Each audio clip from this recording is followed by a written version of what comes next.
Everyone's attention, please. We're going to continue our program while you're eating lunch. For those of you that don't know me, my name is Lori Tanous. I do wear a few different hats, and you'll hear about that later today. But for right now, I'd like to welcome you all on behalf of one of the co-founders of this summit, the Cross-Border Institute at the University of Windsor. Right now, I have the good fortune of inviting and introducing Eric Marquis. He began his mandate as the Quebec government representative in Chicago in 2011. This office represents 12 states across the Midwest. He's taught American history and American foreign policy in various Quebec universities. Mr. Marquis has been working for the Quebec government in a variety of different roles since 1999. And if you could all welcome him this afternoon, thank you.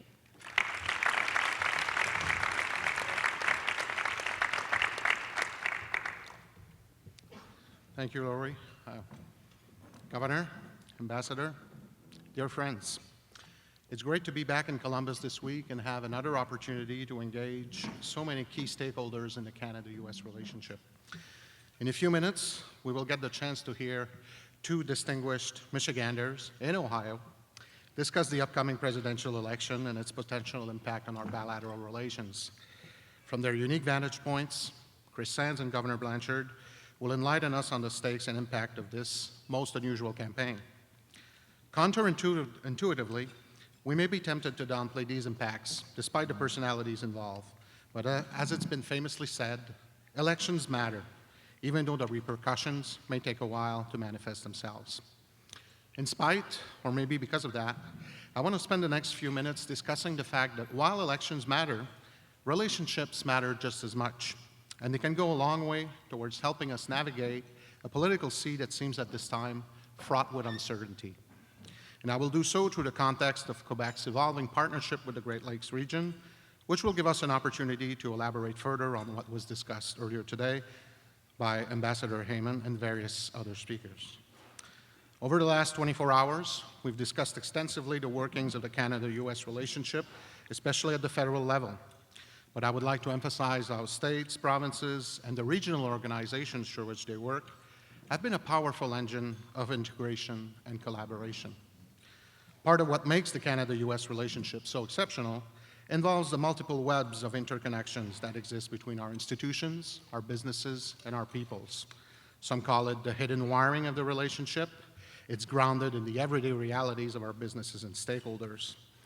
And as a provincial government, pretty much every policy area under our jurisdictions, trade, education, natural resources, environment, innovation, projects itself onto Canada-US relations. If we ignore that, we do so at our peril. So as mentioned, since 2011, I've had the privilege of working in Chicago, covering 12 states in the Midwest as the Quebec government representatives. Among many things, this means that I've witnessed on two occasions something we haven't seen in Canada since 1993. Namely a Stanley Cup parade. At this rate, I'm hopeful that a Canadian team may win the Stanley Cup again sometime before my retirement. Either that or a Super Bowl victory for my beloved Cleveland Browns. Or that may be more for my children's or nephews' retirement. More importantly, our office has the mandate of promoting Quebec's business and political interests over a territory of 12 states, so Ohio and Michigan to the east, the Dakotas to the west. This region has always had strong business and historical ties with Quebec, but there's been in recent years a significant upgrade and diversification of these connections. Allow me to discuss some of its manifestations. Let me begin with trade. In the evening panel last night, there was a fair amount of discussion of how SMEs are often left out from the elaboration and implementation of cross-border policy initiatives. Part of the issue stems from the fact that often the natural government counterpart of SMEs is the local or provincial and state governments. For instance, much of the business case for an office like the one I run lies in its proximity from SMEs. We work with about 200 companies annually, providing individualized strategic advice and support in pretty much every economic sector. It's about market access, but also building strategic relationships. We help companies find new markets and connect them with OEMs, and in the case of the retail sectors, with networks of retailers that can leverage their products over a broader market. We've truly innovated in that, regard, and it's an approach that's worked very well in the Midwest. Since 2010, our exports to the Midwest have increased by 61%, compared to an increase of 47% for the entire United States. That's a lot of trade, that's a lot of jobs, and dare I say, a lot of tax revenues for our government. The great thing about it is that no economic sector accounts for more than 15% of that trade. And in the rankings of the 50 states, 6 of our top trading partners are in the Midwest, with Ohio ranking highest at number 2. The same logic can apply to the area of innovation. Yesterday, you heard Mike Heil from Ohio Aerospace Institute mention the Canada-Ohio Aerospace Summit. We've been a key contributor to this emerging partnership with the Canadian Consulate General in Detroit. Say hi to my colleague and friend, Doug George. About 80% of the 25 companies and research institutions which attended the 2013 summit were from Quebec, and we've been working at deepening that relationship and making it yield concrete results ever since, with partners from business, academia, and government initiatives such as Ohio Great. But beyond what we do on an individual basis, the expansion of our activities in the regional multilateral arena deserves closer scrutiny. We've been a member of the Great Lakes Commission and the Council of Great Lakes Governors since the late 1990s. It's been a really profitable partnership because it's not merely rooted in geography, but in a deeper community of values and economic and environmental interests. It's been a great arena for collaboration, advocacy, and problem solving. Sometimes people complain that there are too many Great Lakes organizations, but I think each plays a valuable role and contributes to the remarkable bipartisan consensus that we have in the Great Lakes, even in Congress, on issues like Great Lakes restoration and transportation.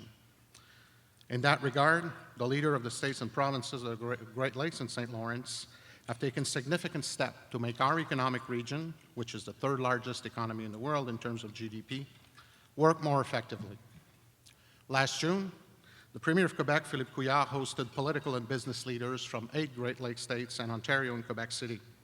The summit was very productive. It brought together leaders from the entire region and were able to address issues like maritime transportation, economic clusters, infrastructure investment, and environmental concerns like nutrients and aquatic invasive species.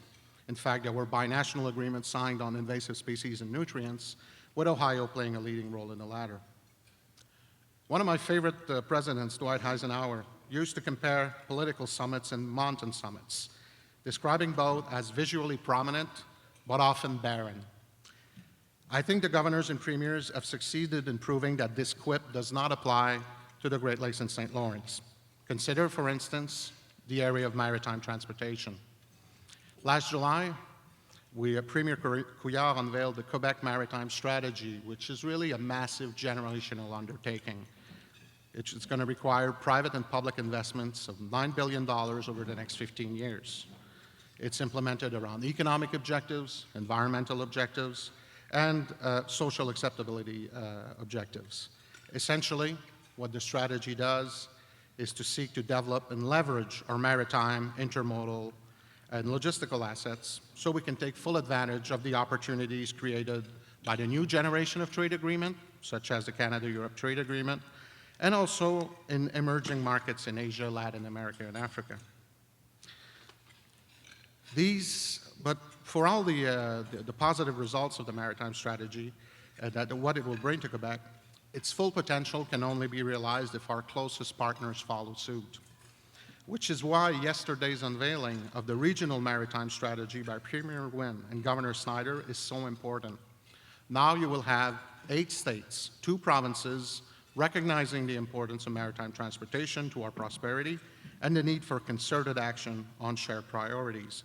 They will establish both an asset inventory and a list of projects singled out as regional priorities, such as the Soo Locks, and launching a reflection on how to finance this generational undertaking. We've created a new maritime entity that will be co-chaired by Quebec and Indiana, and that's for a sector that represents something like $34 billion worth of economic impact and over 200,000 jobs. So that's very important. And a key point with respect to these maritime strategies is that they've been developed with deep and consistent stakeholder input. The maritime industry in both countries actively participated in the process, but they're expecting results. So there is a strong accountability permeating this process on the scale of the returns it will bring not only to the Quebec economy, but to the entire Great Lakes region. These initiatives, while substantial, can only support and expand upon what is achieved by the private sector. In every speech I've given in the Buckeye State since 2011, I've stressed the importance of the Quebec-Ohio trade relationship. For those that are not from Ohio, see it as a template for any trade relations between states and provinces. Ohio is our largest trading partner in the Midwest, second in the US. Many companies from Quebec have made strategic job-creating investments in Ohio in recent years. Think of Couche-Tard, Héroux-Deftec, KDC, Tremcar, to name a few. In fact, if Canada is the fourth largest foreign investor in Ohio, Quebec companies represent the 8th largest foreign investors. So clearly, as your economy grows, so does ours. We should never lose sight of that fact when we discuss trade policy, especially in an election year.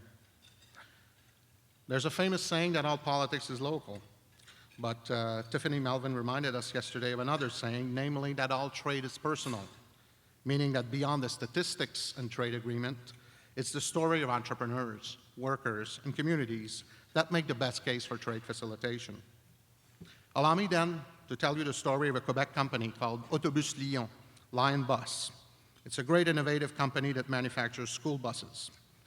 Like many stories of innovation, this one began with bad news. In 2007, the manufacturing plant of Corbeil Bus in Quebec closed down after more than 20 years in business. Classic fodder for protectionist rhetoric. But that crisis turned out to be an opportunity, as leaders of Corbeil Bus and other players in the Quebec transportation sector started another company that would develop a new type of school bus and broaden its circles of partners outside the region. Thus, Lion Bus was born. By partnering with a chassis manufacturer from Michigan, Spartan Motors, and a distributor from Ohio, these entrepreneurs were able to leverage their own expertise in composite materials and that of other Quebec companies in electric transportation to develop the new model of school bus, the Lion 360, a school bus that relies on composite body panels rather than steel body panels, which means it's less expensive on fuel and that it does not rust, something that's fairly important in Canada and in the Midwest. So developing and manufacturing that bus in Quebec has created jobs for subcontractors and suppliers in Ohio, Indiana, and Michigan.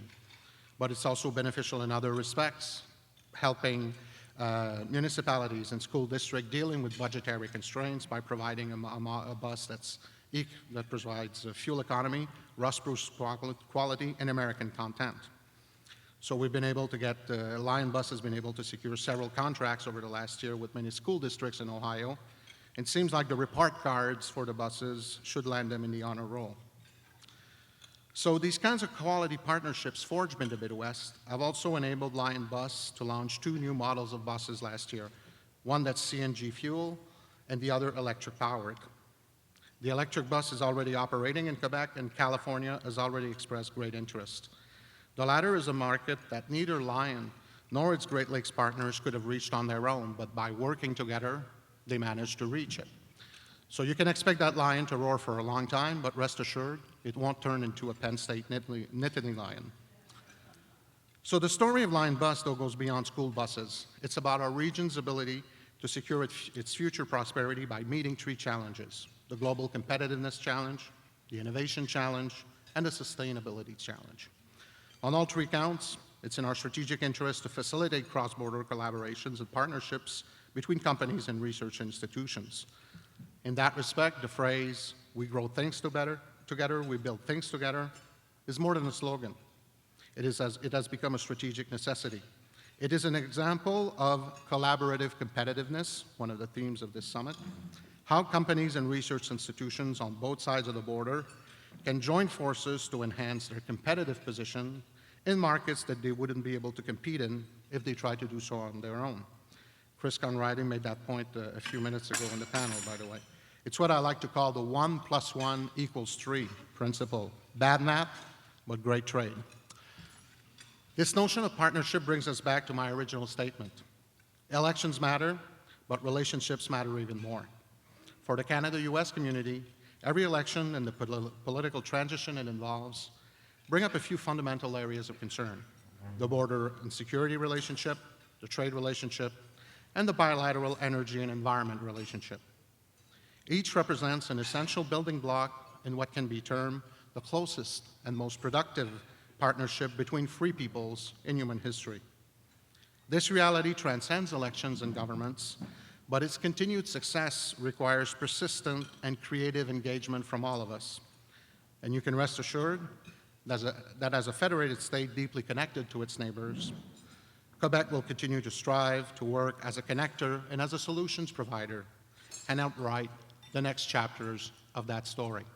Thank you very much. Merci beaucoup.